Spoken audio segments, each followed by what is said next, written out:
In the year 1763, New Orleans was not the crown jewel of an empire. It was a desperate gamble, a geopolitical afterthought tossed between the shifting hands of European monarchs like a losing card in a high-stakes game. Imagine a landscape where the earth itself feels undecided, a sodden, humid frontier outpost clinging to the edge of a hostile swamp. At this moment in history, the city existed in a permanent state of tension between decay and possibility. To the French, who had founded it decades earlier, it was a financial drain, a fragile masterpiece that seemed to rot as quickly as it was built. To the Spanish, who received it as part of the secret Treaty of Fontainebleau, it was a strategic buffer, a calculated risk against the encroaching tide of nature and rival empires. Plus vite avec le bois. Fais attention à le courant. On arrive, les peaux sont lourdes. The city was born of a paradox. Its location was geographically disastrous but strategically essential. Positioned at the mouth of the Mississippi, it was the gatekeeper to a continent, yet the land it sat upon was a miasma of mosquitoes, alligators, and trembling earth.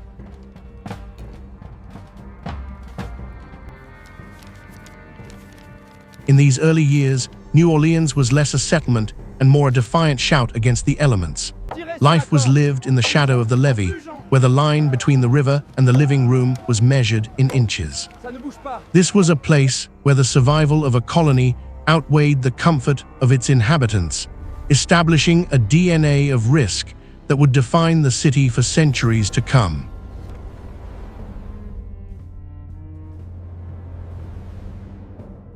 As the Spanish administration took hold in the 1760s and 70s, they attempted to impose a rigid Mediterranean order onto this chaotic marshland. This is the era of the colonial grid, a blueprint of logic carved into the mud. If you look at the maps from this period, you see the ambition of empire, straight lines, right angles, and designated blocks. But the reality on the ground was far more visceral. These were streets of dissolving earth, where timber houses sat on rotting foundations and boardwalks groaned under the weight of a population constantly battling the heat, the flood, and the ever-present threat of disease.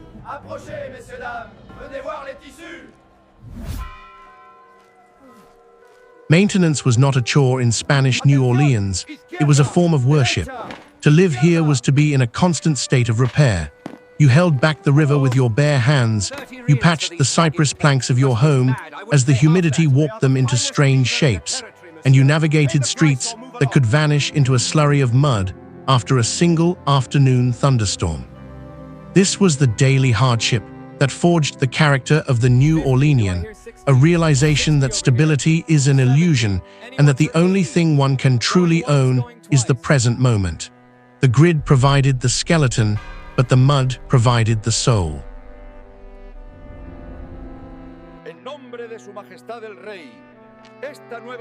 At the heart of this grid lay the Plaza de Armas, the space we now know as Jackson Square.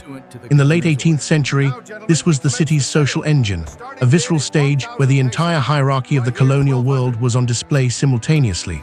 On any given morning, the air would be a cacophony of sounds, the rhythmic stomp of Spanish soldiers drilling in the sun, the shouts of merchants trading indigo and pelts, and the quiet, heavy footsteps of enslaved people moving through the same space.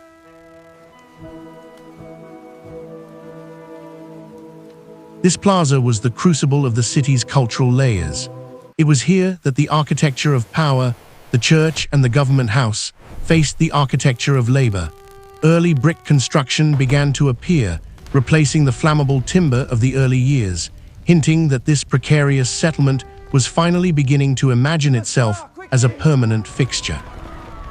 Jean-Pierre, watch out! It's collapsing, run! It was a space of extreme contrast.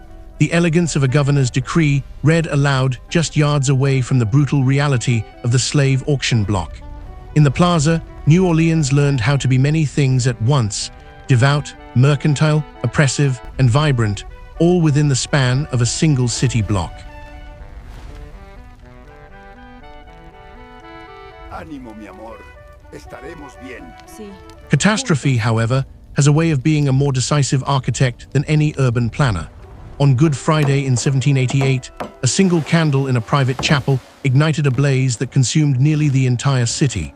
Because the town was built of dry timber and narrow alleys, the fire leapt from roof to roof like a living thing. Within hours, the French colonial town was largely erased. A second fire in 1794 finished what the first had started. Yet it was from these ashes that the New Orleans we visually recognize today was born.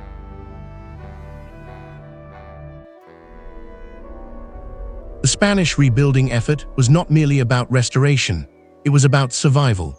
New building codes mandated brick construction, thick plaster walls, and the iconic courtyards that acted as thermal chimneys to draw out the stifling heat. The arches and wrought iron balconies that tourists now photograph were originally functional choices designed to resist fire and provide ventilation. Disaster became the ultimate catalyst for reinvention. The Spanish look of the French Quarter is, in reality, a scar of resilience, a physical manifestation of a city that refused to stay buried in the mud. Alors, un grand bol.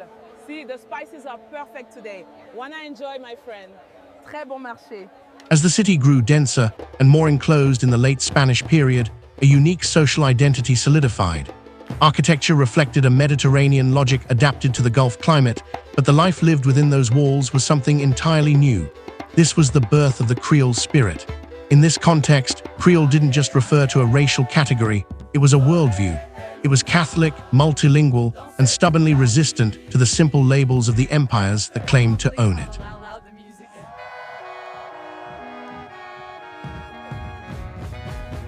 New Orleans emerged as a place defined less by who sat in the governor's palace and more by the hybridity of its streets. Here, African rhythms met European melodies. French legal traditions merged with Spanish administrative grit.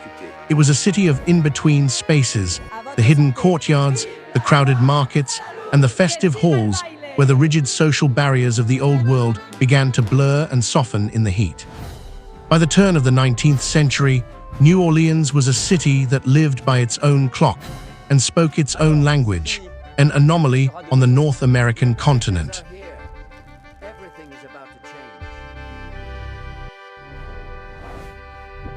Then came 1803. The Louisiana Purchase was perhaps the greatest real estate deal in history, but for the people of New Orleans, it was a profound shock. When the French flag was lowered and the American flag was raised in the Plaza de Armas, it marked a legal transformation that the culture flatly refused to follow. The Americans arrived with their Protestant work ethic, their Anglo-Saxon legal codes, and their obsession with efficiency, only to find a city that baffled and frustrated them. No regard for productivity. Foreign customs persist. To the new American administrators, New Orleans was a den of iniquity and foreign customs. They couldn't understand why the shops were closed for saints' days but open on Sundays for dancing. They were confused by the legal rights of free people of color and the city's refusal to speak English. New Orleans remained stubbornly itself, a Latin city suddenly governed by a frontier republic. This was not a melting pot, but a collision, a friction that would spark the next great era of the city's development.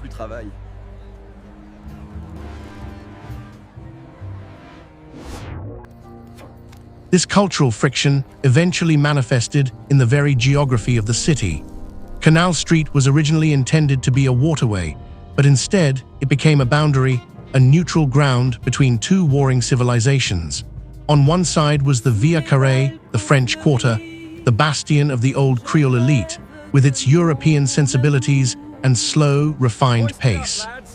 On the other side rose the American sector, the modern CBD, a forest of mercantile ambition, brick warehouses, and Greek revival mansions. Precisely what we needed. We built it for maximum efficiency, sir. Glad it meets with your approval. Architectural contrast mirrored social friction. The Americans built wide, straight streets meant for the movement of goods. The Creoles kept to their narrow, shaded alleys meant for the movement of secrets and social calls. This division created a unique urban energy, a city that was actually two cities in one, coexisting uneasily but fueled by the same river. Canal Street became the stage where these two identities negotiated the future of New Orleans, a line in the sand that defined the social hierarchy for generations. Do you find the punch agreeable? It took an external threat to bridge this divide. In 1815, during the Battle of New Orleans, the city found itself the target of a massive British invasion. In the face of a common enemy, the disparate populations, the Creoles, the Americans, the free people of color, and even the pirates of Jean Lafitte were forced into a shared moment of purpose. We must flank them here at the river bend. Yes, that is the only way. Have the men The victory at Chalmette was more than a military triumph. It was the moment New Orleans became American, even if it didn't feel like it. The victory bound these conflicting groups into a shared mythos. For a brief moment, the divisions of Canal Street dissolved. This event anchored New Orleans within the national story of the United States, transforming a foreign outpost into the savior of the American spirit.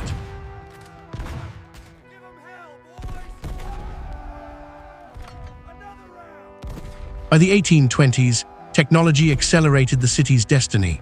The arrival of the steamboat transformed the Mississippi from a one-way path into a two-way highway of commerce. The levee became an industrial spectacle, a mile-long wall of noise, smoke, and sweat. New Orleans became the continental funnel.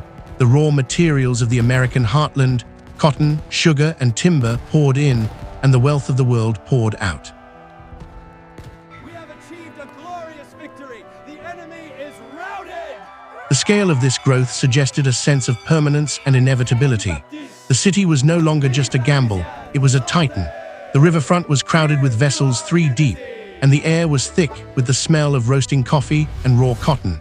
This was the era of the Cotton Kingdom, where New Orleans sat at the center of a global economic web, operating at a scale that rivaled New York and London.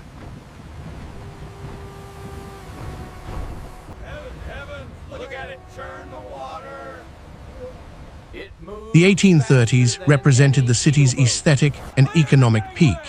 This was the era of the great hotels, like the St. Charles and the St. Louis, buildings so grand they were described as palaces of the Republic.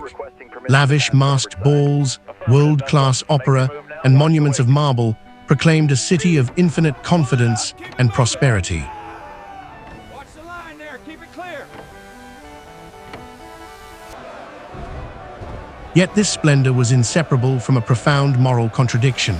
This same period saw New Orleans become the center of the domestic slave trade. The very hotels that hosted elegant balls also housed slave pens in their courtyards. The wealth that built the marble columns was extracted from the forced labor of thousands. In New Orleans, beauty and brutality did not just coexist, they were intertwined. The city was a masterpiece built on a foundation of human suffering, a reality that operated openly in the sun without disguise. I trust the journey was agreeable. 20 cents a pound is the standing offer. Take it or leave it. We'll take it, provided you handle the shipping levy. By 1840, New Orleans was one of the wealthiest cities in the world, yet it remained a fragile masterpiece. The very environment that created its wealth, the river and the heat, constantly threatened to reclaim it. This was the era of the great epidemics. Bronze John, as yellow fever was known, claimed thousands of lives in a single summer.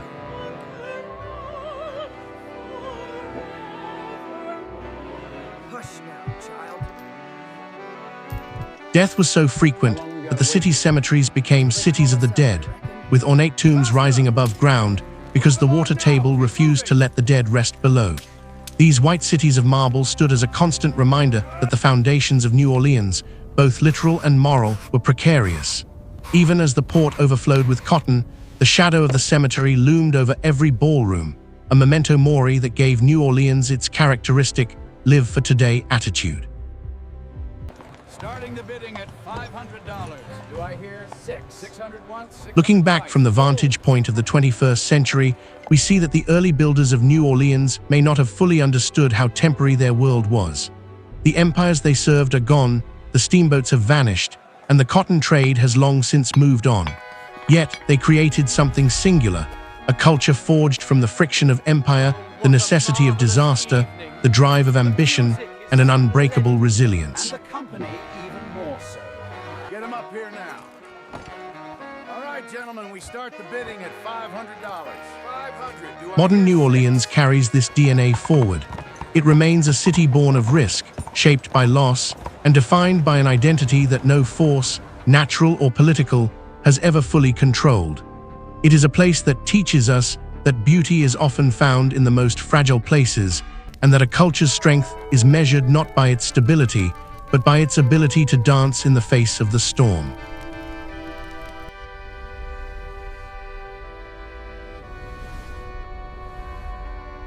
The story of New Orleans is a profound lesson in the power of the unstable ground. Most of us spend our lives searching for total security, a solid foundation, a guaranteed future, a life without floods. But New Orleans reminds us that the most vibrant cultures, the most beautiful art, and the strongest spirits are often forged in places where nothing is guaranteed.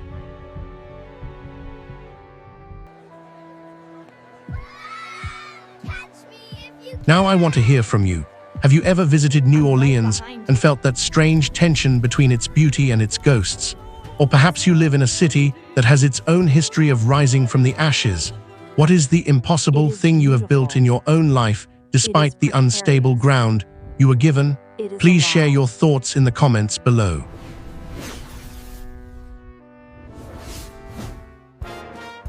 If you enjoyed this deep dive into history, don't forget to subscribe to the channel so you never miss a journey into the soul of the world's greatest stories. Until next time.